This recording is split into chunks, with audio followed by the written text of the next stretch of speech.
മാന്യ സഹോദരന്മാരെ, 40 മിനിറ്റ് പ്രസംഗത്തിന് ഞാൻ 20 മിനിറ്റ് പ്രസംഗിച്ചതിൻ്റെ മറുപടി പറയുകയും അവനവൻ്റെ വിഷയം അവതരിപ്പിക്കുകയും ചെയ്യും എന്ന ധാരണയിലാണ് ഞാനിരുന്നത്.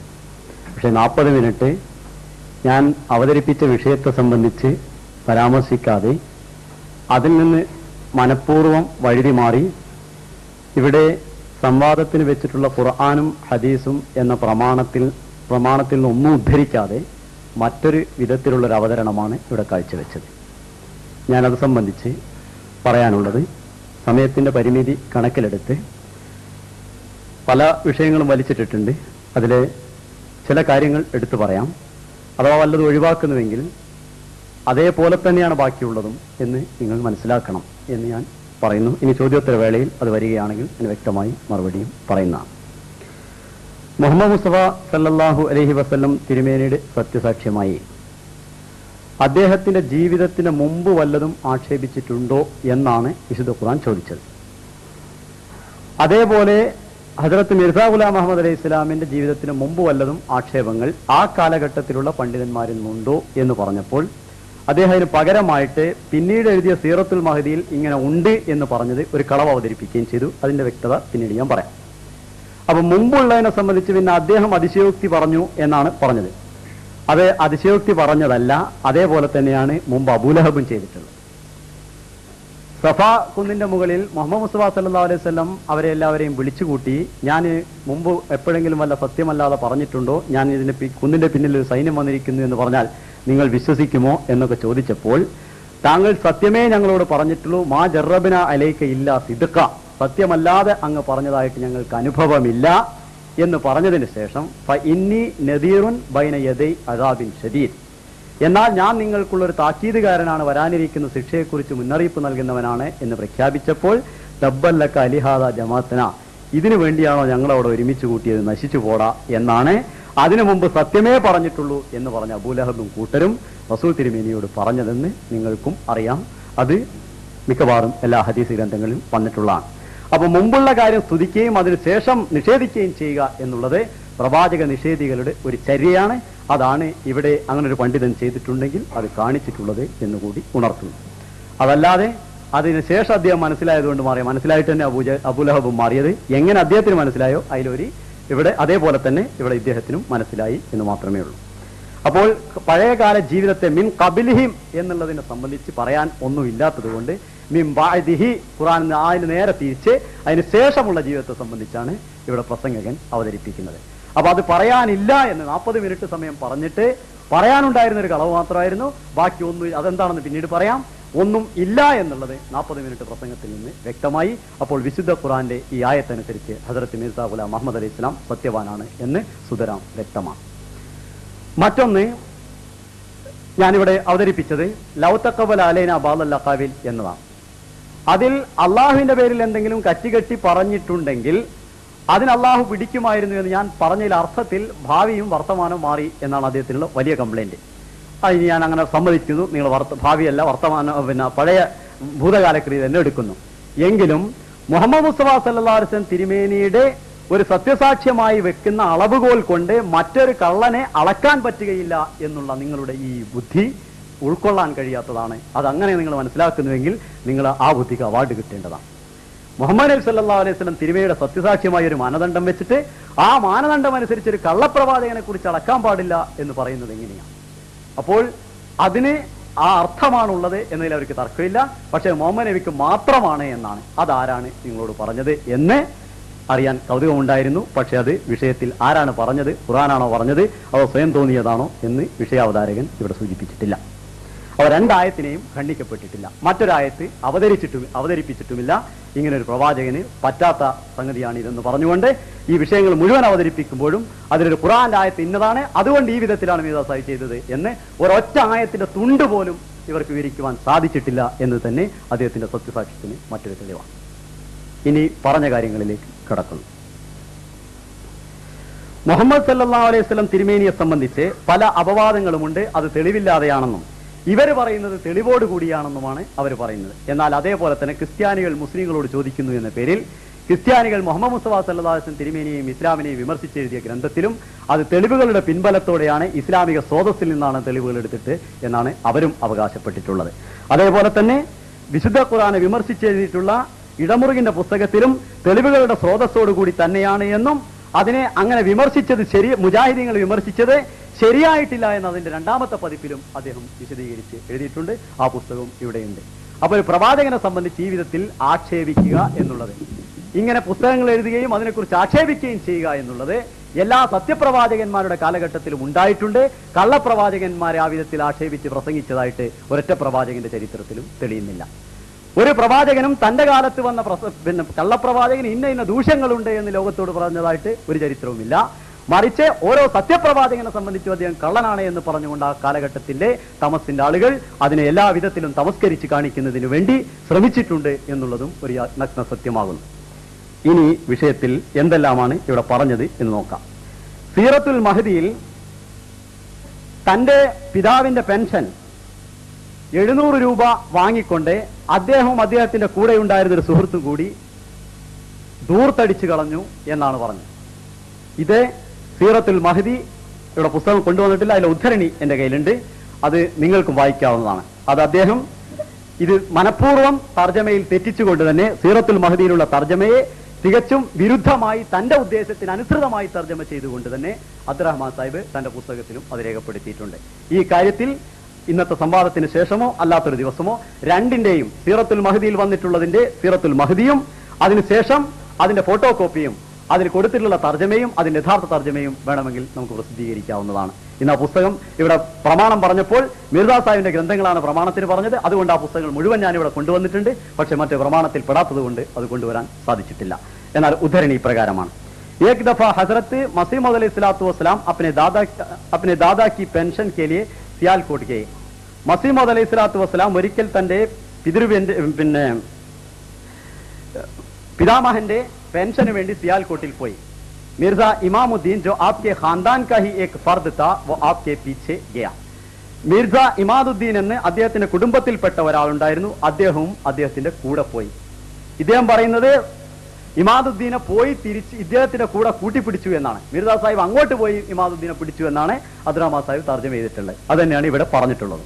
മറിച്ച് ഇമാദുദ്ദീൻ കൂടെ പോയി, അങ്ങോട്ട് പോയി എന്നാണ് ഇവിടെ നിവേദനത്തിൽ ഉള്ളത്. वो आपके पीछे पीछे गया, അദ്ദേഹത്തിന്റെ പിന്നാലെ പോയി. और आपसे वो रकम हत्या ली. അദ്ദേഹം ആ 700 രൂപ ഈ കൂടെ പോയ ഇമാദുദ്ദീൻ അദ്ദേഹത്തിൽ നിന്ന് 700 രൂപ അപഹരിച്ചെടുത്തു. അദ്ദേഹത്തിനെ വഞ്ചിച്ചുകൊണ്ട് അദ്ദേഹത്തിൽ നിന്ന് അപഹരിച്ചെടുത്തു. ഇമാദുദ്ദീൻ ഇവരുടെ കൂട്ടത്തിൽപ്പെട്ട ആളായിരുന്നു, അദ്ദേഹത്തെ വിശ്വസിച്ച ആളല്ല. അപ്പൊ അപഹരിച്ചത് ഇവരുടെ പക്ഷത്തുള്ള ആളായിരുന്നു, അദ്ദേഹത്തിന്റെ നിഷേധികളിൽപ്പെട്ട ഒരാളായിരുന്നു. എന്നിട്ടോ ചുനാന്റെ ഹസ്രത്ത് മസീഹ് മൗഊദ് അലൈഹിസ്സലാത്തു വസ്സലാം ഖാദിയാൻ വാപ്പസ് और भाग गया, रकम हत्या ली और भाग गया. അതിനുശേഷം അദ്ദേഹം ആ പൈസ പിടിക്കുകയും ചെയ്തു, അതിനുശേഷം ഓടിക്കളയും ചെയ്തു. എന്നിട്ട് മസീഹ് മൗഊദ് അലൈഹിസ്സലാത്തു വസ്സലാം ഖാദിയാൻ വാപ്പസ് നഹികെ, മസീഹ് മൗഊദ് അലൈഹിസ്സലാത്തു വസ്സലാം ഖാദിയാനിൽ തിരിച്ചു പോയില്ല. ഈ വിഷമം കൊണ്ട് താൻ ഒരു കാര്യത്തിന് വേണ്ടി നിയോഗിച്ചു, ആളങ്ങനെ നിയോഗിച്ചത് പിന്നെ ശരിയായില്ല, അത് അയാൾ പിടിച്ചുകൊണ്ട് പോയല്ലോ. അതുകൊണ്ടുള്ള ആ നാണം കൊണ്ട്, ആ ലജ്ജ കൊണ്ട് അദ്ദേഹം വീട്ടിലേക്ക് തിരിച്ചു പോയില്ല. और मुलाजिमत करके गुजारा कर लिया जाए और ये बेहतर समझा के मुलाजिमत करके गुजारा कर लिया जाए बिजाय उसके कि उस नुकसान के बाद घर वालों को मुंह दिखाए. എന്തെങ്കിലും ഒരു ജോലി ചെയ്തിട്ട് ഈ തന്നിൽ നിന്ന് ഏൽപ്പിച്ച ഈ ചുമതല നഷ്ടപ്പെട്ട ഈ പൈസ, മറ്റൊരുത്തൻ അപഹരിച്ചു കൊണ്ടുപോയ പൈസ ഏതെങ്കിലും വിധത്തിൽ സമ്പാദിച്ചതിന് ശേഷമാണ് താൻ വീടുകാർക്ക് മുഖം കാണിക്കേണ്ടത്, അല്ലാതെ മുഖം കാണിക്കുന്നത് ശരിയല്ല എന്ന് അദ്ദേഹം മനസ്സിലാക്കി. അങ്ങനെയാണ് അദ്ദേഹം ലാഹോറിൽ താമസിച്ചത് എന്ന് എഴുതിയിട്ടുള്ളതിനെ ഇദ്ദേഹം തന്നെ കൊണ്ടുപോയി 700 റുപ്യ എന്തോ ദൂർത്തടിച്ചു എന്നാണ് ഇദ്ദേഹത്തിന് പറയാനുള്ളത്.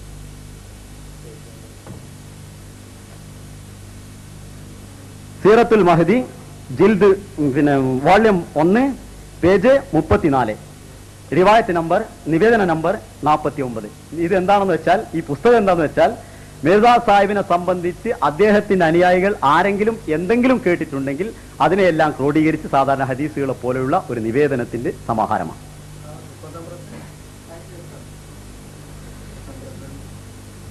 ഇനി പറഞ്ഞത് അദ്ദേഹം അപ്പൊ മുമ്പുള്ള കാര്യം, മുമ്പ് അദ്ദേഹം മോശക്കാരനായിരുന്നു ഇദ്ദേഹത്തിന് കിട്ടിയ ഒരു തെളിവാണുള്ളത്.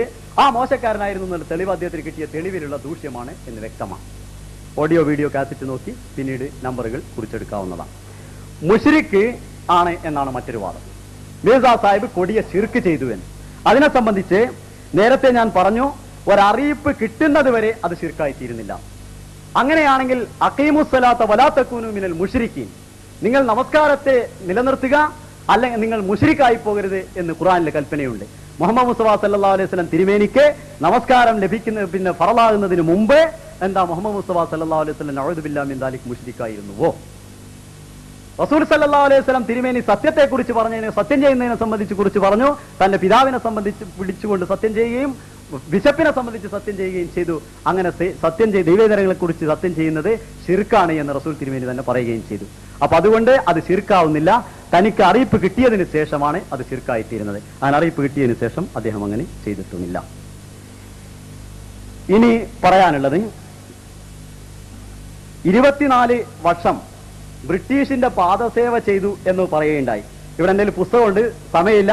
ഈ കോഴിക്കോട് ഇതിന്റെ അടുത്തുള്ള മുച്ചുന്തി പള്ളിയിൽ വെച്ച് അന്നത്തെ കാളി പാസാക്കിയത് ബ്രിട്ടീഷുകാരെ പാദസേവ ചെയ്യണം നമ്മൾ എന്നായിരുന്നു. അതിവിടെ പുസ്തകമുണ്ട്, ആവശ്യമുണ്ടെങ്കിൽ എടുത്തു വായിക്കാം. അന്ന് ഇവിടെ നോട്ടീസ്, കോഴിക്കോട് പള്ളികളിൽ നിങ്ങളുടെ ആ കാലഘട്ടത്തിലുള്ള 914 ആ കാലഘട്ടത്തിലുള്ള കാളിമാരും തങ്ങന്മാരും കൂടി ബ്രിട്ടീഷുകാർക്ക് അങ്ങനെ ഉണ്ടായി കൊടുക്കണേ ഇങ്ങനെ ഉണ്ടായി കൊടുക്കണേന്ന് ചക്രവർത്തി പട്ടാഭിഷേകം ചെയ്യുന്ന ദിവസത്തിൽ പ്രത്യേകമായ ദുആയും മറ്റും പ്രാർത്ഥനകളും വെച്ചുകൊണ്ട് അവതരിപ്പിക്കുകയുണ്ടായി.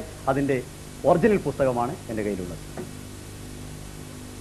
പിന്നെ മുജാഹിദിന് പറയാൻ ഒരു അവകാശവുമില്ല. ബ്രിട്ടീഷുകാരുടെ പാദസേവ ചെയ്യുന്ന സൗദി അറേബ്യയോട് ഓശാന പാടുന്ന ആളുകളാണ് എന്നുള്ളതിൽ യാതൊരു തർക്കവുമില്ല. പിന്നെ പറഞ്ഞ് 23 കൊല്ലക്കാലം എന്നുള്ളത് എങ്ങനെയാണ് എന്ന്. 23 കൊല്ലക്കാലം എന്നുള്ളത് മുഹമ്മദ് നബി സല്ലല്ലാഹു അലൈഹി വസല്ലമയുടെ ജീവിതത്തിലുള്ള, അതിന് മുമ്പ് എത്രയോ പ്രവാചകന്മാർ വളരെ ചെറുപ്പത്തിൽ മരിച്ചു എന്ന്. 23 കൊല്ലത്തിന് മുമ്പായിട്ട് ഏതെങ്കിലും ഒരു പ്രവാചകൻ മരിച്ചതായിട്ട് ഒരു തെളിവുമില്ല, എവിടെയുമില്ല. പിന്നെ യഹിയയും സക്കരിയയും ഷഹീദായി എന്ന് പറയുന്നു എന്ന് പറഞ്ഞു. ഷഹീദായ കാര്യം ഖുർആനിൽ പറഞ്ഞിട്ടില്ല. യഹിയയും സക്കരിയും ഷഹീദായോ ഇല്ലേ എന്നുള്ള കാര്യം വേറെ തർക്കമാണ്. അതിലേക്ക് ഞാനിപ്പോൾ പോകാൻ ഉദ്ദേശിക്കുന്നില്ല. അതും 23 കൊല്ലത്തിന് മുമ്പാണ് എന്ന് തെളിയിക്കുന്ന ഒരൊറ്റ രേഖയും അദ്ദേഹം ഉദ്ധരിച്ചിട്ടില്ല, ഇല്ലതാനുമാണ്. 23 കൊല്ലക്കാലം അങ്ങനെ ജീവിച്ച ഒരാളുടെ ചരിത്രം ലോകത്തിലില്ല. ആ 20-ൽ പരം വർഷങ്ങൾ എന്ന് പറയാൻ കാരണം അമാനിൽ മൗലവി തന്നെ അക്കാര്യം വ്യക്തമാക്കിയിട്ടുണ്ട്.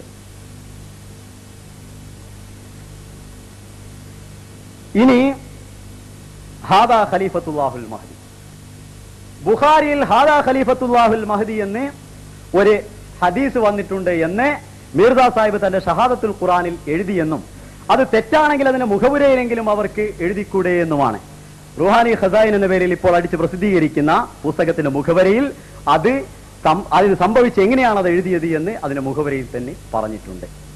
കൂടാതെ എന്താണത് എന്നുള്ള കാര്യം കൂടി പറയണമല്ലോ. അങ്ങനെ ബുഖാരിയിൽ ഇല്ലാത്തൊരു സാധനം എന്തുകൊണ്ട് എഴുതിയെന്ന്. ബുഖാരിയിൽ ഉണ്ട് എന്ന് അദ്ദേഹം പറയുന്നത് സിഹാവ് സിത്തയിലുള്ള ഒരു ഹദീസ് തന്നെയാണ്. സിഹാവിൽ നിന്നും പോയിട്ടില്ല. ഇബ്നു മാജയിൽ ഹാദാ ഖലീഫത്തുല്ലാഹുൽ മഹ്ദി എന്നൊരു ഹദീസ് ഉണ്ട്. അതുപോലെ ആള് ഒരു കാര്യം, സിഹാവ് സിത്തയുടെ 6 കിതാബിൽ ബുഖാരിയിലുണ്ട് എന്ന് പറയുന്നത് മുസ്ലിമിലുള്ള ഒരു ഹദീസ് ആണെങ്കിൽ അത് അതിന്റെ ഓർമ്മപ്പേശ ഉണ്ടാവാം. അത് ഉണ്ടാവുമല്ലേ എന്ന് ഞാൻ റസൂലുള്ളാഹി സ്വല്ലല്ലാഹു അലൈഹി വസല്ലം ഉദാഹരണം എടുത്ത് പറയും. അതേപോലെ താൻ ആലി ഇമ്രാനിലുള്ള ഒരു സൂറത്താണ് എന്ന് പറഞ്ഞുകൊണ്ട് എടുത്തെഴുതിയത് നിസായിലുള്ള സൂറത്താണെങ്കിൽ, നിസായിന്റെ അധ്യായമാണെങ്കിൽ അത് സൂറത്ത് പറയുന്നതിൽ അദ്ദേഹത്തിന്റെ ധാരണപ്പേശ ഉണ്ടാകും എന്ന് മാത്രമേ ഉള്ളൂ. ഹദറത്ത് മുഹമ്മദ് മുസ്തഫ സല്ലല്ലാഹു അലൈഹി വസല്ലം തിരുമേനി തന്നെ പറഞ്ഞു, ഇന്നമാ അന ബശറുൻ മിസ്ലുക്കും അൻസാ കമാ തുൻസൗൻ, ഞാനും ഒരു ബഷർ മാത്രമാണ്, ഞാനും നിങ്ങളെപ്പോലെ മറക്കുന്നു എന്ന്. ഇനി മറന്ന സംഭവം പറയാം. അതിന് ഇദ്ദേഹത്തിന്റെ ഭാഷയിൽ പറഞ്ഞാൽ കളവന്ന് നഊദു ബില്ലാഹി മിൻ ദാലിക് എന്ന് പറയേണ്ടി വരും. റസൂൽ സല്ലല്ലാഹു അലൈഹി വസല്ലം ഒരിക്കൽ നമസ്കരിച്ചുകൊണ്ട് പുറകോട്ട് തിരിയുന്നു. അസർ നമസ്കാരത്തിന് ശേഷം 2 റക്അത്താണ് നമസ്കരിച്ചത്. ആ സമയത്ത് ഒരാൾ സുൽയദൻ എന്നുള്ളൊരു സഹാബി ചോദിച്ചു, അം ഖുസ്റത്തി സ്വലാത്ത് യാ റസൂലല്ലാഹ്, നമസ്കാരം ചുരുക്കപ്പെട്ടോ അതോ അം നസീത, അങ്ങ് മറന്നതാണോ? റസൂൽ സല്ലല്ലാഹു അലൈഹി വസല്ലം പറയുന്നു, ഞാൻ മറന്നിട്ടുമില്ല, നമസ്കാരം ചുരുക്കപ്പെട്ടിട്ടുമില്ല. 3 പ്രാവശ്യം ഇത് ചോദിക്കുമ്പോൾ, അത് 3 പ്രാവശ്യം ചോദിച്ചതിന് ശേഷമാണ് റസൂൽ സല്ലല്ലാഹു അലൈഹി വസല്ലം ഈ മറുപടി പറയുന്നത്. അപ്പോൾ റസൂൽ സല്ലല്ലാഹു അലൈഹി വസല്ലം പിന്നീട് ചോദിച്ചു, അയാൾ വീണ്ടും അങ്ങനെ തന്നെ പറഞ്ഞപ്പോൾ എന്താണ് തുല്യതയിൽ പറയുന്നത്? അവർ റസൂലുള്ളാഹി അങ്ങ് 2 റക്അത്ത് നമസ്കരിച്ചിട്ടുള്ളൂ എന്ന്. അപ്പോൾ റസൂലുള്ളാഹി സല്ലല്ലാഹു അലൈഹി വസല്ലം പറഞ്ഞു, അതിനെ ഞാൻ മറന്നതാണ് എന്ന് പറഞ്ഞ് ബാക്കി നമസ്കരിക്കുകയാണ് ചെയ്തത്. അതിനെ റസൂൽ സല്ലല്ലാഹു അലൈഹി വസല്ലം അപ്പ നമസ്കരിച്ച 2 റക്അത്ത് ഞാൻ നമസ്കരിച്ചിട്ടില്ല, നമസ്കാരം ചുരുക്കിയിട്ടില്ല, മറന്നിട്ടുമില്ല എന്ന് പറഞ്ഞതിനെ ഇവരുടെ ന്യായത്തിൽ പറഞ്ഞാൽ നഊദു ബില്ലാഹ് സുമ്മ നഊദു ബില്ലാഹി മിൻ ദാലിക്, അത് കളവാണ് എന്ന് പറയേണ്ടി വരും. ആ വിധത്തിലുള്ള സംഭവങ്ങൾ തിരുമേനിയുടെ ജീവിതത്തിലും ഉണ്ടായിട്ടുണ്ട്. ഇനി പിന്നീട് പറഞ്ഞത് 50 വാള്യം എഴുതി വഞ്ചിച്ചു, 50 വാള്യങ്ങളുടെ വാഗ്ദാനം നൽകിയിട്ട് വഞ്ചിച്ചു എന്നാണ്. അതിന് തന്റെ കയ്യിൽ നിന്നൊരു വാക്കുവേഡ് കൂട്ടിച്ചേർത്ത്. ഇതിലില്ലാത്തതാ, അത് സാധാരണ പുസ്തകത്തിൽ ചെയ്യുന്ന പരിപാടി, എല്ലായിടത്തും ചെയ്യാറുണ്ട്. എന്താണ്? പഹലെ 50 ഹിസ്സെ ലിഖ്നെ കാ ഇരാദ था മഗർ 50 से 5 पर इक्तिफा किया गया. അതിന് ഇദ്ദേഹം പറഞ്ഞത് अब 50 पर इक्तिफा करता हूं. 50 पर मगर 50 से 5 पर इक्तिफा किया गया എന്നുള്ളതിന് अब 50 5 पर इक्तिफा करता हूं. എത്ര വ്യത്യാസമുണ്ട്? അതെന്തിനാ ചെയ്തതെന്ന് അറിയാം. അതൊരു തീർപ്പുണ്ടാക്കാൻ പറ്റില്ല. അപ്പൊ ഈ ഉദ്ധരണി തന്നെ ശരിക്കും ഉദ്ധരിക്കാതെ പിന്നെ എന്തെങ്കിലും അതിന് മേൽ വടച്ചുണ്ടാക്കിയെങ്കിൽ അതിന് മറുപടി അർഹിക്കുന്നുണ്ടോ ഇല്ലേ എന്നുള്ള കാര്യം നിങ്ങൾ ചിന്തിച്ചാൽ മതി. പിന്നെ ഈ വഞ്ചിച്ചു എന്ന് പറയുന്നത് അതും തനികളവാണ്. അദ്ദേഹം തന്റെ അയ്യാമെ സുൽഹ് എന്ന ഗ്രന്ഥത്തിൽ താൻ നൽകിയ ഈ തനിക്ക് വാള്യങ്ങൾ എഴുതുന്നതിനെ സംബന്ധിച്ച് 50 വാള്യം എഴുതാമെന്ന വാഗ്ദാനം അദ്ദേഹം എവിടെയും ചെയ്തിട്ടുണ്ട്. അതർത്ഥം 50 വാള്യം ഈ പുസ്തകം വരുന്നത് ഇവർ തന്നെ പറയുന്ന അദ്ദേഹത്തിന്റെ മരണത്തിന് ശേഷമാണ് ഇത് പ്രസിദ്ധീകരിച്ചതെന്നാണ്. അതിലാണ് വാഴ്തേണ്ടത് എന്ന് അദ്ദേഹം പറയുന്നത്. എന്നാൽ ആളുകൾ പൈസ കൊടുക്കുന്നത് അതിന് മുമ്പ് പറഞ്ഞതിനാണല്ലോ കൊടുക്കേണ്ടത്. മരിച്ചതിന് ശേഷം പ്രസിദ്ധീകരിക്കുന്ന വാദക്കല്ലല്ലോ ആളുകൾ പൈസ കൊടുക്കേണ്ടത്. അതിന് മുമ്പ് അദ്ദേഹം 50 വാള്യങ്ങൾ ഇറക്കാൻ പോകുന്നു, അത് നിങ്ങൾ പൈസ തരണം എന്ന് എവിടെയെങ്കിലും എന്തെങ്കിലും ഒരു തുണ്ട് രേഖ ഹദ്റത്ത് മിർസാ ഗുലാം അഹ്മദ് അലൈഹി ഇസ്ലാമിന്റെ ഈ പുസ്തകത്തിന് മുമ്പ്, മരണത്തിന് ശേഷമാണ് ഇത് പ്രസിദ്ധീകരിക്കുന്നത്, അതിന്റെ മുമ്പ് എവിടെയെങ്കിലും ഒരു രേഖ എടുത്തു ധരിക്കുവാൻ സാധ്യമല്ല. പിന്നീട് അങ്ങനെ പൈസ കൊടുത്തത് 50 വാള്യം നല്ല വാഗ്ദാനം, താൻ പല ഈ സത്യങ്ങൾ 300 തെളിവുകൾ എഴുതാൻ പോകുന്നു എന്ന വാഗ്ദാനം അദ്ദേഹത്തിന് ഉണ്ടായിരുന്നു. ആ വാഗ്ദാനം നിറവേറ്റാൻ അദ്ദേഹത്തിന് ഇന്ന കാരണങ്ങളാൽ സാധിച്ചിട്ടില്ല എന്ന് അദ്ദേഹം വിവരിക്കുന്ന കൂട്ടത്തിലാണ് ഇക്കാര്യം പറഞ്ഞിട്ടുള്ളത്. അതിന്റെ കൂട്ടത്തിൽ താൻ അതിന്റെ മുമ്പ് തന്നെ പ്രസിദ്ധീകരണത്തിന്റെ ഫോട്ടോ കോപ്പിയാണ് എന്റെ കയ്യിലുള്ളത്.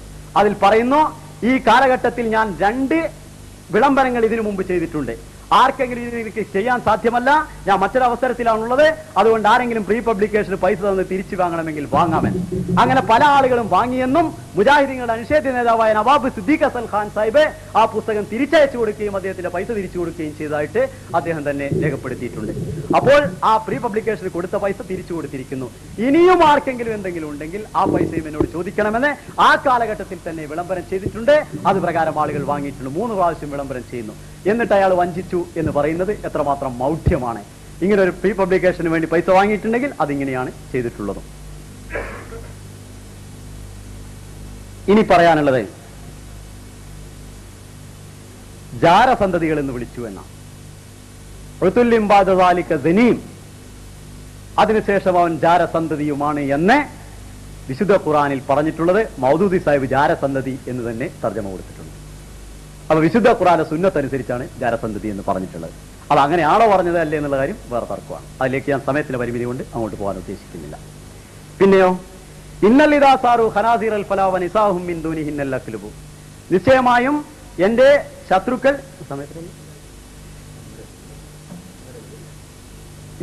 ശത്രുക്കൾ മരുഭൂമിയിൽ അലയുന്ന പന്നികളാണ്, അവരുടെ സ്ത്രീകൾ പട്ടികളാണ് എന്നുകൂടി പറഞ്ഞു.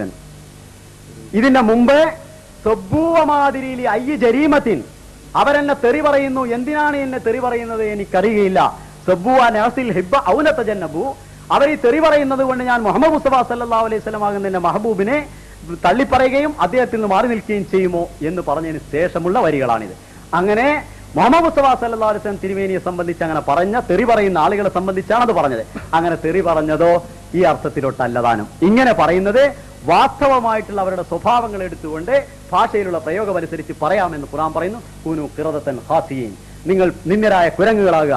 മസലുഹു കമസലിൽ കൽബി, അവൻ പട്ടിയെപ്പോലെയാണ്, പട്ടിയക്ക് ഉദാഹരണമാണ് എന്ന് വല്ലം വാവൂറിനെ സംബന്ധിച്ച് ഖുർആൻ എടുത്തു പറയുന്നു. ആ വിധത്തിലുള്ള പ്രയോഗം ഖുർആനിക സുന്നത്തനുസരിച്ച് ഖുർആനിക ശരീഅത്തിനെ നടപ്പിൽ വരുത്താൻ വന്ന ഒരാള് പറഞ്ഞിട്ടുണ്ടെങ്കിൽ അത് കുണ്ഠിതപ്പെടാനോ അത്ഭുതപ്പെടാനോ ഇല്ല.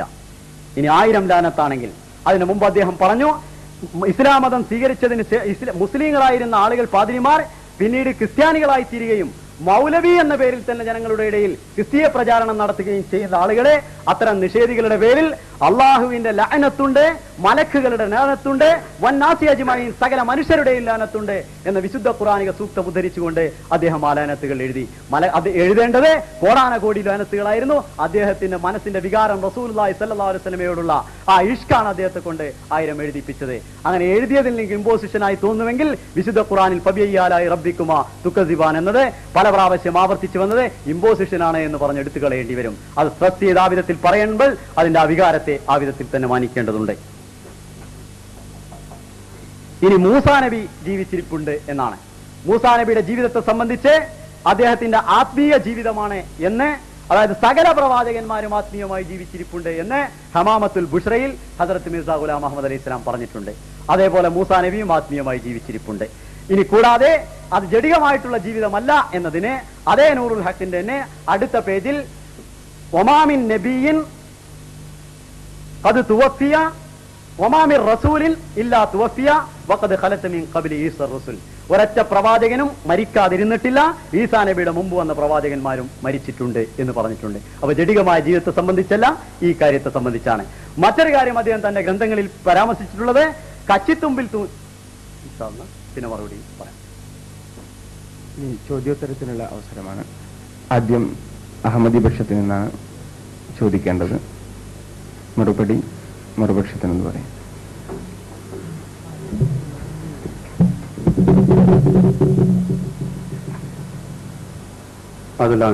ബിസ്മില്ലാഹിർ റഹ്മാനിർ റഹീം. ഒരു കള്ളപ്രവാചകനിൽ വിശ്വസിച്ചാൽ അയാൾക്ക് ഇന്ന ശിക്ഷയുണ്ട് എന്ന് വിശുദ്ധ ഖുർആനിൽ എവിടെയെങ്കിലും പരാമർശമുണ്ടോ?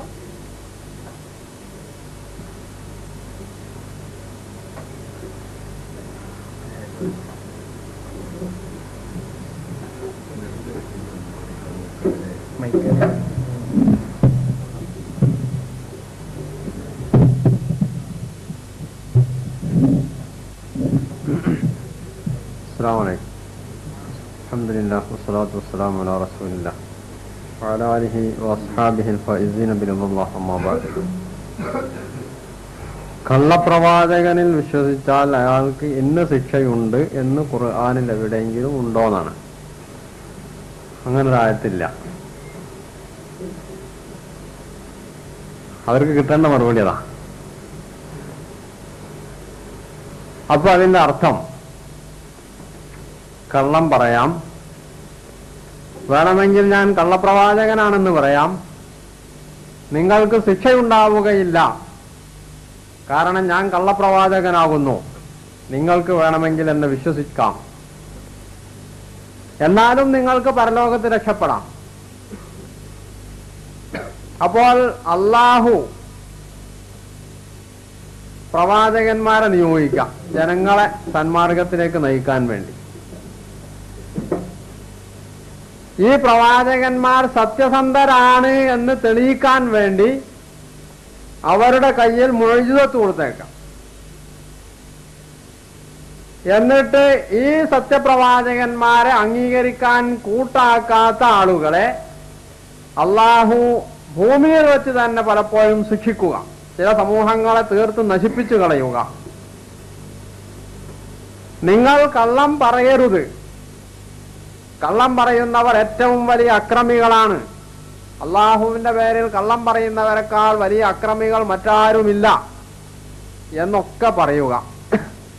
ഇതൊക്കെ പറഞ്ഞിട്ടും പിന്നെയും ഖുർആൻ അല്ലെങ്കിൽ അള്ളാഹു നിങ്ങൾ കള്ളപ്രവാചകന്മാരെ കൂടെ കൂടിയാൽ നരകത്തിൽ പോവുകയില്ല. എത്ര സുഖകരമായ ഒരവസ്ഥ!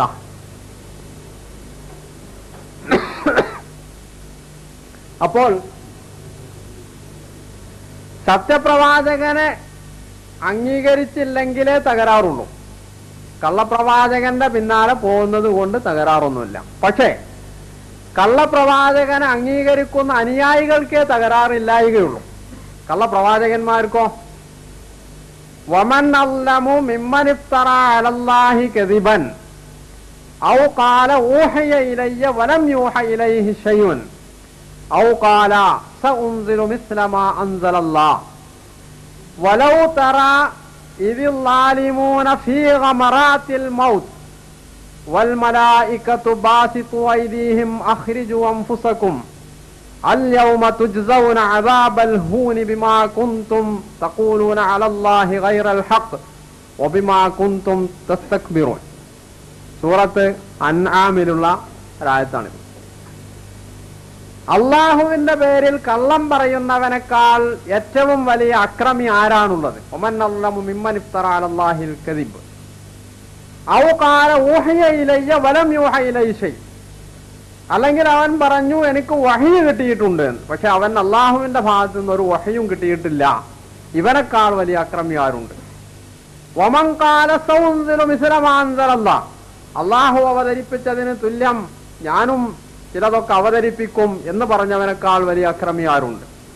സൗൻസിലു മിസ്ല മാ അൻസലല്ലാഹ് വലൗ തറാ ഇദിൽ ളാലിമൂന, ഇങ്ങനെ കള്ളം പറഞ്ഞിട്ടുള്ള ഈ കള്ളവാദികളായ പ്രവാചകന്മാർ വലൗ തറാ ഇദിൽ ളാലിമൂന ഫീ ഗമറാത്തിൽ മൗത്ത്, മരണവപ്രാളത്തിൽ അകപ്പെടുമ്പോൾ അവരെ നീ കാണേണ്ടത് തന്നെയാണ്. നീ അവനെ കണ്ടിട്ടുണ്ടായിരുന്നുവെങ്കിൽ വലൗ തറാ ഇദിൽ ളാലിമൂന ഫീ ഗമറാത്തിൽ മൗത്ത് വൽ മലായികതു ബാസിതു ഐദീഹിം അഖ്രിജു അൻഫുസകും, മലക്കുകൾ, മരണവുമായി ഏൽപ്പിക്കപ്പെട്ട മലക്കുകൾ ഇതാ നിങ്ങളുടെ ആത്മാക്കളെ പുറത്തെടുക്കുക എന്ന് ഇവരോട് പറയും, ഈ കള്ളവാദികളോട്. അൽയൗമ തുജ്സൗന അദാബൽ ഹൂനി ബിമാ കുന്തും തഖൂലൂന അലല്ലാഹി ഗൈറൽ ഹഖ്, അള്ളാഹുവിന്റെ പേരിൽ നിങ്ങൾ അസത്യം പുലമ്പിയതുകൊണ്ട് നിങ്ങൾക്ക് ഇന്ന് വളരെ നിന്ദ്യമായ ശിക്ഷയാണ് ലഭിക്കാൻ പോകുന്നത് എന്ന് ഖുർആൻ എന്ന് അവരോട് പറയപ്പെടും.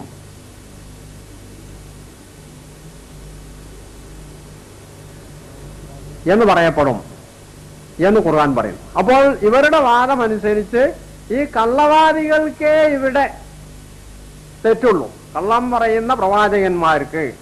പക്ഷെ കള്ളവാദികളെ പിന്തുണച്ചിട്ടുള്ള അനുയായികൾക്ക് തകരാറൊന്നുമില്ല, കാരണം ഇതൊക്കെ അവരെ ഏറ്റെടുത്തുള്ളൂ. ഖുർആന് 2 തരം ശൈത്താന്മാരെ പറ്റി പരിചയപ്പെടുത്തിയിട്ടുണ്ട്. ഷയാത്തീനൽ ജിന്നി വൽ ഇൻസ്, മനുഷ്യരിലും ജിന്നിലും പെട്ട ശൈത്താന്മാർ. മനുഷ്യനെ സന്മാർഗത്തിൽ നിന്ന് ദുർമാർഗത്തിലേക്ക് നയിക്കുന്നവരാണ് ഈ 2 വിഭാഗവും. പരലോകത്ത് ചെല്ലുമ്പോൾ ഇത്തരം കള്ളവാദികളായ പിശാചുക്കൾ അള്ളാഹുവിന്റെ മുമ്പിൽ ഒഴിഞ്ഞു മാറുന്നതായി ഖുർആൻ സൂറത്ത് ഇബ്രാഹിമിൽ പറഞ്ഞിട്ടുണ്ട്. വഖാല ശൈത്താനു ലമ്മാ ഖുദിയൽ അംറു ഇന്നല്ലാഹ വഅദകും വഅദൽ ഹഖ്, അള്ളാഹു നിങ്ങളെ ശൈത്താൻ പറയും അള്ളാഹു നിങ്ങളോട് ചെയ്തത് വാഗ്ദാനം ചെയ്തു, വഅദ്തുക്കും, ഞാനും ചെയ്തത് വാഗ്ദാനം ചെയ്തു, ഫഅഖ്ലഫ്തുക്കും, ഞാൻ നിങ്ങളോട് എന്റെ വാഗ്ദാനം ലംഘിച്ചു. വമാ കാന ലി അലൈക്കും മിൻ സുൽത്താൻ, എനിക്ക് നിങ്ങളുടെ കാര്യത്തിൽ ഒരു അധികാരവും ഇല്ലായിരുന്നു. അതുകൊണ്ട് ഫലാ തലൂമൂനി വലൂമു അൻഫുസക്കും, നിങ്ങൾ എന്നെ ആക്ഷേപിക്കേണ്ട, നിങ്ങളെ തന്നെ ആക്ഷേപിച്ചാൽ മതി എന്നാണ് ഇവർ പറയുക എന്ന് ഖുർആൻ പറയും. അപ്പോൾ ഇത്തരത്തിലുള്ള ദുർമാർഗത്തിലേക്ക് ക്ഷണിക്കുന്ന, സത്യത്തിൽ നിന്ന് വഴിതെറ്റിക്കുന്ന, യഥാർത്ഥ പ്രവാചകന്മാരുടെ അധ്യാപനയിൽ നിന്ന് വഴിതെറ്റിക്കുന്ന ഇത്തരം ആളുകളെ പിന്തുടർന്നാൽ നരകമുണ്ടോ ഇല്ലേ, ശിക്ഷ ഉണ്ടോ ഇല്ലേ എന്നുള്ളത് ഈ ഖുർആനിക ആയത്തുകളുടെ അടിസ്ഥാനത്തിൽ നമുക്ക് മനസ്സിലാക്കാവുന്നതാണ്. കള്ളപ്രവാചകന്മാർ വിശ്വസിച്ചാൽ ശിക്ഷയില്ല എന്ന് ഖുർആൻ പറഞ്ഞതുകൊണ്ട് എല്ലാ കള്ളപ്രവാചകന്മാരിലും വിശ്വസിക്കണമെന്ന് ഞങ്ങൾ വിശ്വസിക്കുന്നില്ല. അതേസമയം കള്ളപ്രവാചകന്മാരിൽ വിശ്വസിച്ചാൽ ശിക്ഷയില്ല എന്ന് ഖുർആൻ പറയാനുണ്ടായ കാരണം, കള്ളപ്രവാചകനായി വാദിക്കുന്ന അള്ളാഹുവിന്റെ പേരിൽ നിന്ന് കെട്ടിക്കെട്ടി പറഞ്ഞാൽ അതിനെ നിങ്ങൾ ശിക്ഷിക്കേണ്ട, അള്ളാഹു തന്നെ പ്രവാചകനെ കൈകാര്യം ചെയ്യും, അങ്ങനെ പറയുന്ന ആളെ കൈകാര്യം ചെയ്യുന്ന ഖുർആൻ പറഞ്ഞതുകൊണ്ട് അത് മനുഷ്യന്മാരെ ഏൽപ്പിച്ചിട്ടില്ല. അതുകൊണ്ടാണ് ഞാൻ ചോദിക്കാൻ കാരണം. ഇനി ഞാൻ മറ്റൊരു ചോദ്യം ചോദിക്കാനുള്ളത്, ലോകത്ത് നാളിതുവരെ വന്ന സത്യപ്രവാചകന്മാരുടെ കാലഘട്ടത്തിൽ അവരുടെ കാലഘട്ടത്തിൽ വന്നിട്ടുള്ള കള്ളപ്രവാചകന്മാർക്കെതിരിൽ പ്രസംഗങ്ങളും സംവാദങ്ങളും ഏതെങ്കിലും ഒരു സത്യപ്രവാചകൻ നടത്തിയതായി ഹദീസിലോ വിശുദ്ധ ഖുർആനിലോ വല്ല രേഖകളും ഉണ്ടോ? അതേസമയം ഏതെങ്കിലും ഒരു സത്യപ്രവാചകനെതിരിൽ അക്കാലഘട്ടത്തിലുള്ള നിഷേധികൾ പ്രസംഗിക്കുകയും സംവാദം നടത്താതിരിക്കുകയും ചെയ്തതായിട്ട് ഖുർആനിൽ വല്ല തെളിവുണ്ടോ?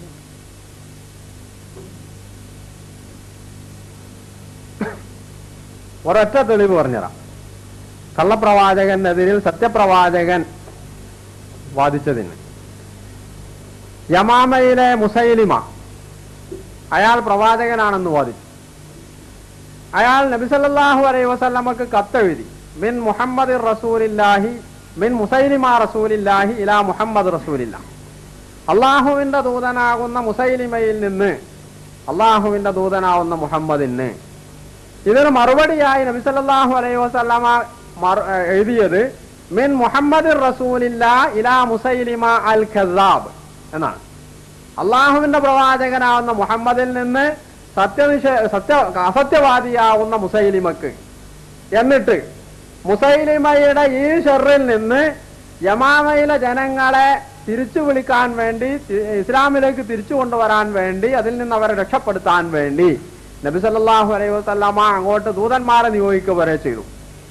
പക്ഷേ അവിടെ ചെന്നിട്ട് ഇവരും മുസൈലിമയുടെ ഈ കെണിയിലകപ്പെട്ടു എന്നത് മറ്റൊരു വസ്തുതയാണ് ചരിത്രത്തിൽ രേഖപ്പെടുത്തിയിട്ടുള്ളത്. അപ്പോൾ ഇവിടെ മുഹമ്മദ് നബി സല്ലല്ലാഹു അലൈഹി വസല്ലമ ഒന്നാമതായി നമുക്ക് മാതൃക കാണിക്കുന്നു. അസത്യവാന്മാരായ കള്ളവാദികളായ പ്രവാചകത്വവാദികളെ നിങ്ങൾ പിന്തുണക്കാൻ പാടില്ല.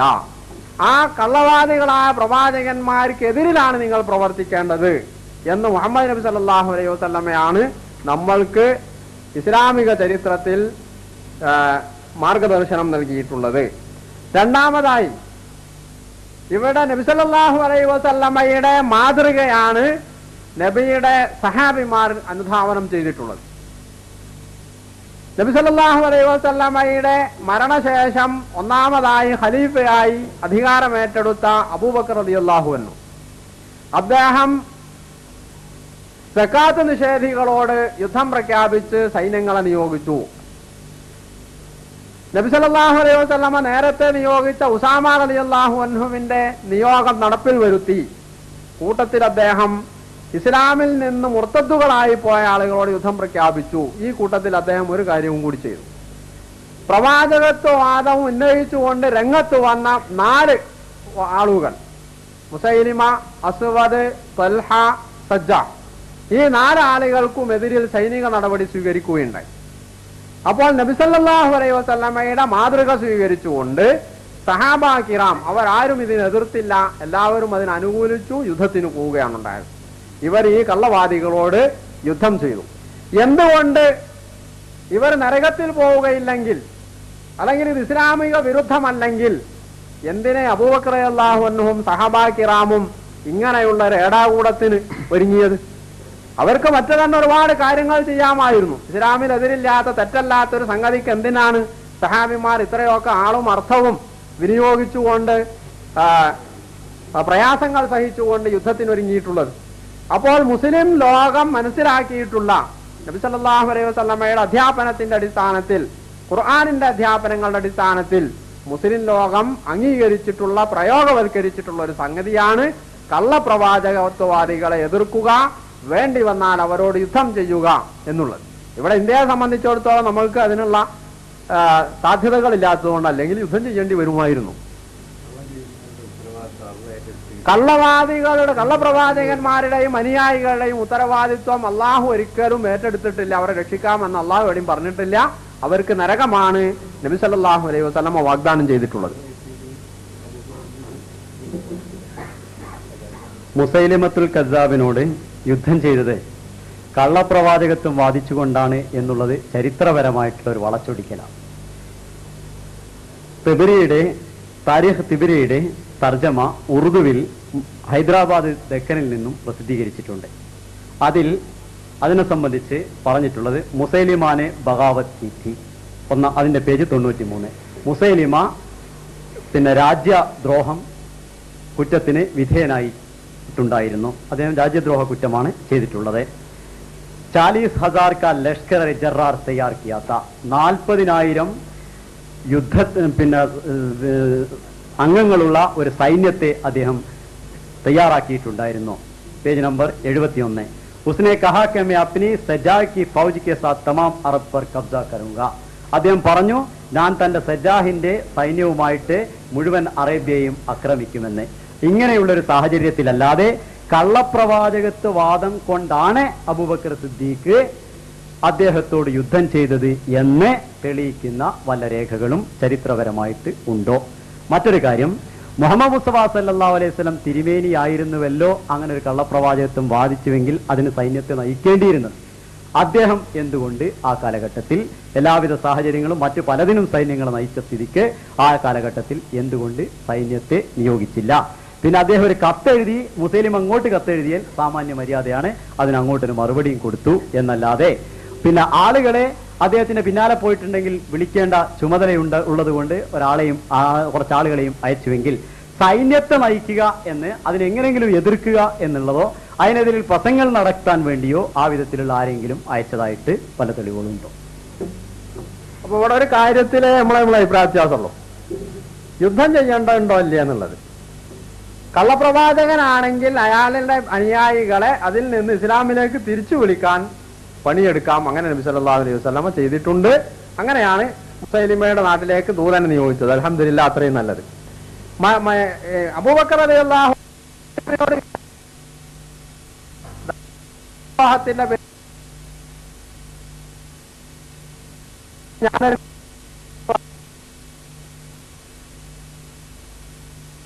മാത്രമല്ല, അന്ന് പ്രവാചകത്വം വാദിച്ചു വന്ന ഈ ആളുകളൊക്കെയും ഇസ്ലാമിക രാഷ്ട്രത്തിനെതിരിൽ സൈന്യങ്ങളെ സംഘടിപ്പിച്ചുകൊണ്ട് യുദ്ധത്തിനൊരുങ്ങുകയാണ് ഉണ്ടായിട്ടുള്ളത്.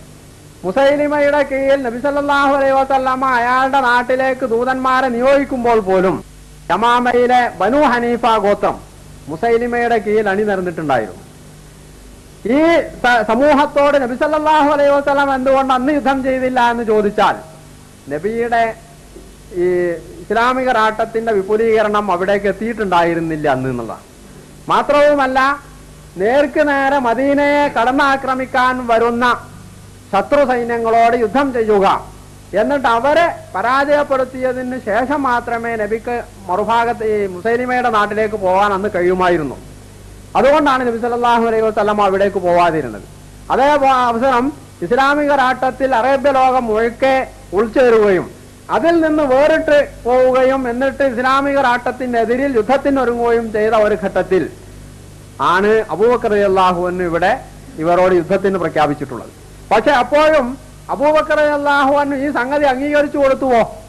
നിങ്ങൾ കള്ളപ്രവാചകനായിട്ട് അങ്ങനെ നടന്നോ, അതുകൊണ്ട് നമ്മൾക്ക് തകരാറൊന്നുമില്ല, നമ്മൾ അധികാരം അംഗീകരിച്ചാൽ മതി എന്ന് അബൂബക്കർ റളിയല്ലാഹു അൻഹു പറഞ്ഞിട്ടില്ല. ഈ ചരിത്ര വസ്തുതകൾ ഇസ്ലാമിക ചരിത്ര ഗ്രന്ഥങ്ങളിൽ ഈ 4 പ്രവാചകത്വവാദികളുടെയും സംഭവങ്ങൾ ചരിത്ര ഗ്രന്ഥങ്ങളിൽ രേഖപ്പെടുത്തിയിട്ടുള്ളതാണ്. ചരിത്ര ഗ്രന്ഥങ്ങളിൽ ഇത് വേറെ തന്നെ തിരിച്ചു പറഞ്ഞിട്ടുമുണ്ട്. അതായത് മാനിയൽ സക്കാത്ത് നിഷേധികളോട് നടത്തിയിട്ടുള്ള യുദ്ധമെന്നും, അതുപോലെ തന്നെ മുർത്തദ്ദുകളോട് നടത്തിയിട്ടുള്ള യുദ്ധമെന്നും, അതുപോലെ പ്രവാചകത്വവാദികളോട് നടത്തിയിട്ടുള്ള യുദ്ധമെന്നും. ഇവിടെ ചരിത്രത്തിലെ ഈ വസ്തുതയും തബരിയുടെ ഈ പ്രയോഗവും തമ്മിൽ ഒരു വൈരുദ്ധ്യവും ഇല്ലതാണ്. ഇവിടെ പറഞ്ഞിട്ടുള്ളത് ഏതെങ്കിലും ഒരു സമൂഹത്തിൽ ഒരു സ്വാധീനം ചെലുത്താൻ ശക്തിയില്ലാത്ത കെൽപ്പില്ലാത്ത ഒരുത്തൻ ഞാനും നബിയാണോ എന്ന് പറഞ്ഞു വന്നാൽ അവനോട് യുദ്ധം ചെയ്യണമെന്നൊന്നുമല്ല. അവനോട് വേണമെങ്കിൽ പോയേക്കാൻ പറഞ്ഞാൽ മതി. കാരണം അവന് സമൂഹത്തിൽ അത്രയൊന്നും സ്വാധീനം ചെലുത്താൻ കഴിയില്ല. അതേസമയം സ്വാധീനം ചെലുത്തുകയും ഇസ്ലാമിനെ നശിപ്പിക്കുവാൻ, ഇസ്ലാമിക സമൂഹത്തിൽ നിന്ന് ആളുകളെ വഴിതെറ്റിക്കുവാനൊക്കെ വല്ലതും ചെയ്യാനൊക്കെ കെൽപ്പുണ്ട് എന്നും പിന്നെ കാണുന്ന മുസൈലിമയുടെ ഒക്കെ അവസ്ഥ അതായിരുന്നു. അത്തരം ആളുകളോട് ഇതിന്റെ പേരിൽ തന്നെയാണ് അബൂബക്കർ റളിയല്ലാഹു അൻഹു യുദ്ധം ചെയ്തിട്ടുള്ളത്. അപ്പോൾ ചുരുക്കത്തിൽ ഇവിടെ നമ്മൾ തമ്മിൽ ഇപ്പോൾ അഭിപ്രായ വ്യത്യാസമുള്ള ഒരേ ഒരു കാര്യത്തിലാണ്. പ്രവാചകത്വവാദിയോട് കള്ളപ്രവാചകത്വവാദിയോട് യുദ്ധം ചെയ്യണമോ വേണ്ടേ എന്നുള്ളതിന് മാത്രമാണ്. കള്ളപ്രവാചകത്വവാദികളെയും അയാളുടെ അനുയായികളെയും ഇസ്ലാമിലേക്ക് തിരിച്ചു വിളിക്കാൻ വേണ്ടി ആളുകളെ നിയോഗിക്കാം. അങ്ങനെ നബി സല്ലല്ലാഹു അലൈഹി വസല്ലം നിയോഗിച്ചിട്ടുണ്ട്. അപ്പോൾ നിങ്ങൾ നേരത്തെ ചോദിച്ച ചോദ്യം എന്തായിരുന്നു? അത് കള്ളപ്രവാചകത്വവാദികൾക്കെതിരിൽ സത്യപ്രവാചകന്മാരോ അനുയായികളോ അവരുമായി സംവാദത്തിൽ ഏർപ്പെട്ടതിന് വല്ല തെളിവുമുണ്ടോ എന്ന ചോദ്യം ഇപ്പോൾ നിങ്ങൾ പിൻവലിക്കേണ്ടടുത്ത് തിരിക്കുകയാണ്. എന്റെ ചോദ്യം സ്വയം നിർമ്മിച്ച് എന്നെ കൊണ്ട് പിൻവലിപ്പിക്കുന്നത് ശരിയല്ല. സത്യപ്രവാചകന്മാരിൽ ആരെങ്കിലും എന്നാണ് ചോദിച്ചത്. ഞാൻ ഇത്രയേറെ വിശദീകരണം കേട്ടിരിക്കുകയായിരുന്നു, അത് പറയുന്നുണ്ടോ നോക്കാൻ വേണ്ടി. ആളിതുവരെ ലോകത്ത് ആവിർഭവിച്ച സത്യപ്രവാചകന്മാരിൽ ആരെങ്കിലും കള്ളപ്രവാചകന്മാർക്കെതിരിൽ സംവാദങ്ങൾ നടത്തുകയും അവർക്കെതിരിൽ പ്രസംഗങ്ങൾ നടത്തുകയും ചെയ്തു എന്നാണ്. അതിന് അനുയായികൾ എന്നുകൂടി കൂട്ടിച്ചേർത്ത് റസൂലുള്ളാഹി സ്വല്ലല്ലാഹു അലൈഹി വസല്ലം മുസൈലിമയെ തിരിച്ചു വിളിക്കാനല്ല വിട്ടത്. അദ്ദേഹത്തിന്റെ അനുയായികളിൽ നിന്ന് ആരെങ്കിലും മുസൈലിമയുടെ വലയിൽ പോയിട്ടുണ്ടെങ്കിൽ അവരെ തിരിച്ചു വിളിക്കാൻ അനുയായികളിലേക്കാണ് വിട്ടത്. ഒരിക്കലും മുസൈലിമയെ തിരിച്ച് നീ കള്ളപ്രവാചകത്തെ ബാധിച്ചത് ശരിയല്ല എന്ന് പറഞ്ഞ് അദ്ദേഹത്തോട് സംവാദത്തിന് പോയിട്ടില്ല. അപ്പൊ കള്ളപ്രവാചകന്മാരെ എതിർക്കുന്നതിന് ആ കാലഘട്ടത്തിലുള്ള ഒരു സത്യപ്രവാചകനോ ആ സത്യപ്രവാചകന്റെ അനുയായികളെയോ കള്ളപ്രവാചകനെ എതിർക്കുന്നതിന് വേണ്ടി പ്രവാചകന്മാർ നിയോഗിച്ചിട്ടില്ല എന്ന് മനസ്സിലായതിന് നന്ദി. ഇനി ഒരു കാര്യം, അടുത്ത ചോദ്യം അതാണ്. ഈ ചോദ്യം തന്നെ കളിച്ച് പിന്നെ വേറെ ഇത് തന്നെയാണല്ലോ പറയാനുള്ളത്. അതുകൊണ്ട് അടുത്ത ചോദ്യം ചോദിക്കുന്നു. ഏതെങ്കിലും ഒരു കള്ളപ്രവാചകൻ എന്നല്ല, അള്ളാഹുവിൽ നിന്ന്, പ്രവാചകൻ അവിടെ നിൽക്കട്ടെ, അള്ളാഹുവിൽ നിന്ന് തനിക്ക് അറിയിപ്പുകൾ ഉണ്ടാകുന്നു എന്ന്, വഹികൾ ലഭിക്കുന്നു, ദിവ്യബോധനം ലഭിക്കുന്നു എന്ന് ജനങ്ങളോട് പ്രഖ്യാപിച്ചതിന് ശേഷം ലോകാരംഭം മുതൽ ഇന്നേ വരെ ഏതെങ്കിലും അങ്ങനെയുള്ളൊരു കള്ളവാദി 23 കൊല്ലക്കാലം റസൂൽ സല്ലല്ലാഹു അലൈഹി വസല്ലം വഹിയുണ്ടെന്ന് പറഞ്ഞതിന് ശേഷം ജീവിച്ച ആ കാലഘട്ടം ജീവിച്ചതായി ചരിത്രത്തിൽ നിന്ന് എന്തെങ്കിലും തെളിവുകളുണ്ടോ? ചോദ്യമല്ല, അല്ല, ഒരു കാര്യം ക്ലിയറാക്കാൻ. അപ്പോൾ മൊത്തത്തില് മറുഭാഗത്ത് നിന്ന് രണ്ടാമത് ചോദ്യം ഉന്നയിച്ചിരിക്കുക. ആദ്യത്തെ ചോദ്യത്തിൽ നിന്നും അദ്ദേഹത്തിന് ഒരു കാര്യം മനസ്സിലായി. മുഹമ്മദ് നബി സല്ലല്ലാഹു അലൈഹി വസല്ലം അദ്ദേഹത്തിന്റെ അനുയായികൾ മുസൈലിമത്തിന്റെ ഈത്ത് പോയവരും ഇങ്ങോട്ട് തിരിച്ചു വിളിക്കുകയും മുസൈലിമനോടും അനുയായികളോടും ഇങ്ങോട്ട് സ്വസ്ഥമായിട്ട് നബിയും കൂട്ടരുമായിട്ട് അവിടെ നിന്നോളി എന്ന് പറയുകയും ചെയ്തു എന്നാണ് മറുഭാഗത്തിന് മനസ്സിലായത്. അപ്പൊ എവിടെങ്കിലും കള്ളപ്രവാചകനും അനുയായികളും പരിസരത്ത് എവിടെയുണ്ടെങ്കിൽ ശരിയായ പ്രവാചകൻ ചെയ്യേണ്ടത് നിങ്ങളും നിങ്ങളുടെ അനുയായികളും അവിടെ നിന്നോളി, അതിനകത്ത് കുഴപ്പമൊന്നുമില്ല, നിന്റെ അനുയായികൾ അവിടെ പോവാൻ അങ്ങോട്ട് പോന്നോളി എന്ന് പറയണം എന്നാണോ മനസ്സിലായത്? അപ്പൊ ചുരുക്കത്തിൽ അവർക്ക് മനസ്സിലായതാണ് മുസൈലിമത്തിന്റെ എരിയത്തുള്ള അദ്ദേഹത്തിന്റെ അനുയായികളും കൂട്ടരും സ്വസ്ഥമായി അവിടെ വാഴട്ടെ, എന്റെ അനുയായികൾ അങ്ങോട്ട് പോയവരുണ്ടെങ്കിൽ ഇങ്ങോട്ട് പോരട്ടെ, ആയതുകൊണ്ട് മുസൈലിമയുടെ പ്രശ്നത്തിൽ സത്യപ്രവാചകനായ ഞാൻ ഇടപെടേണ്ടതില്ല എന്നാണ് മറുഭാഗത്തിന് മനസ്സിലായത്. എന്നാൽ നമുക്ക് മനസ്സിലായ അങ്ങനല്ല. നമുക്ക് മനസ്സിലായത് കള്ളപ്രവാചകനെ പിന്തുടർന്നാൽ പാടില്ല എന്ന് ഇസ്ലാമിലുണ്ടോ ചോദ്യം തന്നെ അറുവാലിച്ച. കള്ളപ്രവാചകൻ എന്നാ പറയുന്നത്.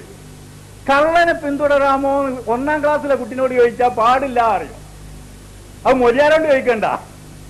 നിങ്ങളെ വീട്ടിൽ പോയിട്ട് 5 വയസ്സായ കുട്ടീനോട് ചോദിച്ചു നോക്കി, ഒരു കള്ളൻ പോകുന്നുണ്ട്, ഓന്റെ പിന്നാലെ പോണ കുട്ടിയെന്ന് മാണ്ടാറിയും. ഇതിന് ഖുർആനിൽ തെളിവുണ്ടോ, മുൻ പ്രവാചകന്മാരുണ്ടോ, പിന്നീടുള്ള മുഹദ്ദിസുകളുണ്ടോ ചോദിക്കേണ്ട ആവശ്യമല്ല. മുഹമ്മദ് നബി ഇത്തരം വിഡ്ഢിത്തങ്ങൾ പറയാൻ വേണ്ടി വന്നതുമല്ല. അദ്ദേഹത്തിന് ബലപ്പെട്ട ഒരുപാട് കാര്യങ്ങൾ സമൂഹത്തോട് പറയാനുണ്ടായിരുന്നു. അതാണ് അദ്ദേഹം പറഞ്ഞത്. മുൻ പ്രവാചകന്മാരൊക്കെ കള്ളപ്രവാചകന്മാരോട് വാദപ്രതിവാദം നടത്തിയോ എന്നുള്ളത് മുൻ പ്രവാചകന്മാരുടെ ഓരോ ഹിസ്റ്ററിയും ചരിത്രവും പൂർണ്ണമായി എഴുതപ്പെട്ടില്ല. അപ്പൊ മൂസാ നബിയെ സംബന്ധിക്കുന്ന ചില കാര്യങ്ങൾ ഖുർആൻ പരാമർശിക്കുന്നു. തിരുമേനി നമ്മളോട് പറഞ്ഞു. ഈസാ നബിയെ പറ്റി ഏകദേശം അവരുടെ ജീവചരിത്രമൊന്നും നമ്മൾ വിശദീകരിച്ചില്ല. അപ്പൊ കള്ളനെ പിന്തുടരാൻ പറ്റുമോ എന്നുള്ളതാണ് ചോദ്യം. ഈ ചോദ്യത്തിന് എത്തേണ്ട ഒരു ഗതികേട് എന്റെ സുഹൃത്തുക്കൾ വന്നല്ലോ എന്നാണ് ഞാൻ ഓർത്തു പോകുന്നത്. കാരണം ഒരു നബിന്റെ തെളിവ് അവിടെ ചോദിക്കണേ, അതിന് തിരിച്ചു ചോദിക്കുക, നിങ്ങൾക്ക് വന്ന നബിക്ക് വല്ല തെളിവുണ്ടോ, നുബുവത്തിന്റെ